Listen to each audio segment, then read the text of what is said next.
네, 12월 3일 증권사 데일리 헤드라인입니다. 대우증권에서는 재정절벽이나 방어만이 능사는 아니다. 이 부분을 강조하고 있습니다.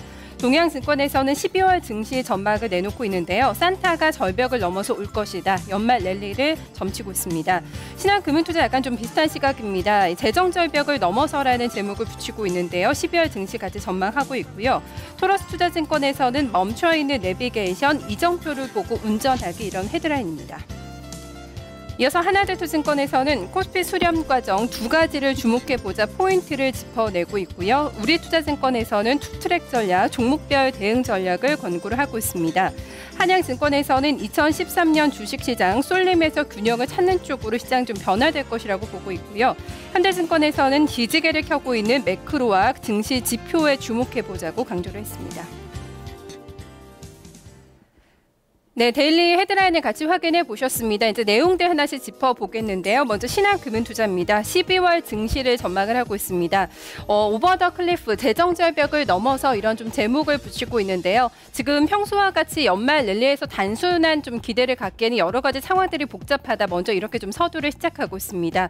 여러 가지 변수들과 대외 이벤트들이 남아있기 때문이다. 이렇게 얘기를 하고 있는데요. 하지만 이런 부분을 감안을 하더라도 좀 12월 코스피 밴드 범위를 좀 높게 잡고 있습니다. 1850에서 2050포인트까지 예상을 하고 있는데요. 후반 쪽으로 가면서 분위기가 조금 더 좋아질 것이다. 전략 후강 장세 예상을 하고 있습니다.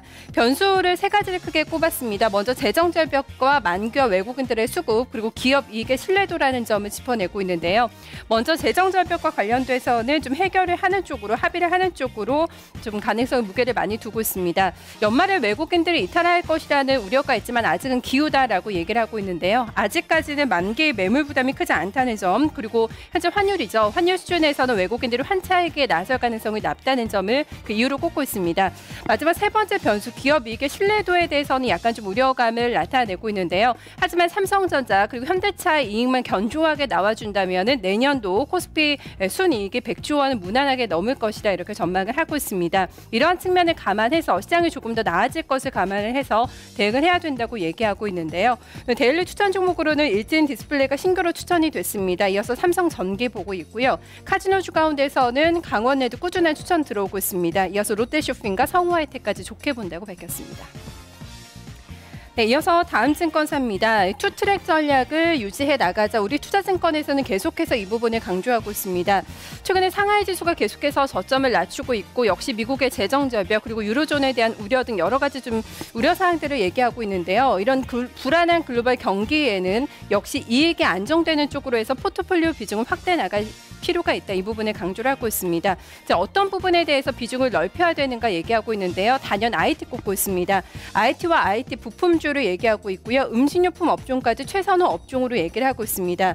최근에 IT 부품주 내년 실적 전망도 상당히 좀 좋게 나오고 있는데요. 이런 부분을 감안을 하고 있고, 음식료품 업종도 좀 단기간의 조정을 받고 있지만 다시 한번 추가가 이번 주에는 주가가 추가적으로 상승할 가능성이 높다고 얘기하고 있습니다. 특히 중국 소비시장의 확대 기대감을 받는 쪽으로 IT와 또 음식료를 최선호주로 꼽고 있는데요. 이러한 부분에 있어서 좀 중장기적으로 가져갈 필요가 있다고 얘기를 하고 있고요. 좀 단기적인 측면에서는 최근에 역시 조정받았던 종목들 좀 짧게 트레이딩할 필요가 있다는 점, 투트랙 전략을 유지해 나가자고 큰 전략을 제시하고 있습니다. 네, 마지막으로 현대증권입니다. 지표를 좀 주목을 해서 보자는 부분에 강조를 하고 있는데요. 최근에 V자형 반등과 함께 기관의 영향력이 상당히 커지고 있습니다. 그리고 좀 가격 메리트 있는 종목들이 지난주에는 상승을 했는데요. 업종에 확산이 되고 있고 거래가 증가하고 있다는 측면에서 시장을 조금 더 긍정적으로 바라볼 필요가 있다고 얘기를 하고 있습니다. 여기에서 이제 중요한 게 막 기지개를 펴고 있는 매크로 지표, 증시 지표들에 주목하자는 것이 우리의 시각이다. 현대증권에서는 이렇게 밝히고 있는데요. 하지만 아직까지는 업종의 확산과 거래 측면의 한계를 감안한다면 투자 마인드는 좀 완급을 조절할 필요가 있다. 이 부분을 강조를 하고 있습니다.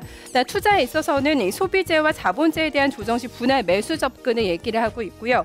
저평가 및 턴어라운드 기대가 되는 자본재에 대해서는 짧게 좀 단기 트레이딩 관점에서 매매를 해보자고 이번 주 큰 틀에서 전략을 제시를 하고 있습니다. 데일리 리포트 확인해봤습니다.